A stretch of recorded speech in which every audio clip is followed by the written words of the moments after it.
நாடெங்கிலும் வெகு விமர்சையாக விநாயகர் சதுர்த்தி கொண்டாடப்பட்டு வருகிறது. அதன் ஒரு பகுதியாக வீடுதோறும் விநாயகர் அப்படின்னு ஒரு நிகழ்ச்சி ஏற்பாடு பண்ணி இன்னைக்கு வடவள்ளி பஸ் ஸ்டாண்டு கிட்ட மக்களுக்கு எல்லாருக்கும் விநாயகர் கொடுக்குற நிகழ்ச்சி ஒன்று ஏற்பாடு பண்ணியிருக்கோம். அகில பாரத மக்கள் கட்சி சார்பில் வடவள்ளி ஒரு விநாயகர் 2 வருஷமா வச்சுட்டு இருக்கோம். இந்த வருஷத்துலேருந்து எங்களுக்கு அதிகப்படியான விநாயகர் வைக்கிறதுக்கு பர்மிஷன் கொடுங்கன்னு சொல்லி கேட்டோம்.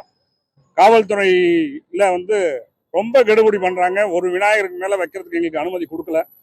இந்த தடையெல்லாம் நீங்கி விநாயகர் அந்த காவல்துறை அதிகாரிகளுக்கெல்லாம் நல்ல புத்தியை கொடுத்து அடுத்த வருஷம் எங்களுக்கு விநாயகர் அதிகப்படியாக வைக்கிறதுக்கு அருள் புரியணும்னு கேட்டுக்கிறோம்.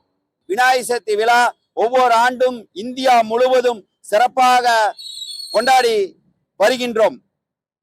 அப்படிப்பட்ட சூழ்நிலையில் தமிழகத்தில் மட்டும் ஒவ்வொரு ஆண்டும் விநாயகர் வைப்பதற்கு 1008 தடைகள் விதிக்கப்படுகின்றது. அங்க விநாயகர் வைக்காத, இங்க விநாயகர் வைக்காத, அதுல கொண்டு போகாத, இதுல கொண்டு போகாத, புது விநாயகருக்கு அனுமதி கேட்காதுன்னு சொல்லி தொடர்ந்து இந்த தமிழகத்துல மட்டும் விநாயகர் சதுர்த்திக்கு விநாயகர் கொடுப்பதற்கு தடை விதிக்கிறாங்க.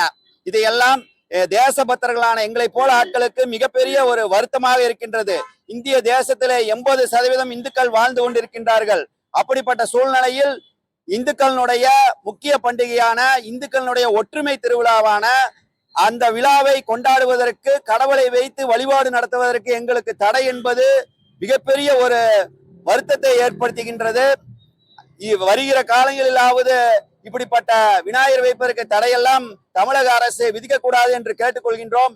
இன்று வடவள்ளி பகுதியிலே அகில பாரத மக்கள் கட்சியினுடைய நிறுவன தலைவர் ராமநாதன் அவர்களுடைய ஏற்பாட்டின் பேரிலே வீடுதோறும் விநாயகர், வீதிதோறும் விநாயகர் என்ற எங்கள் கொள்கைப்படி 501 விநாயகரை இலவசமாக கொடுப்பதற்காக இன்று நாங்கள் எங்கள் வடவள்ளி பகுதியிலே இப்போது கூடியிருக்கின்றோம்.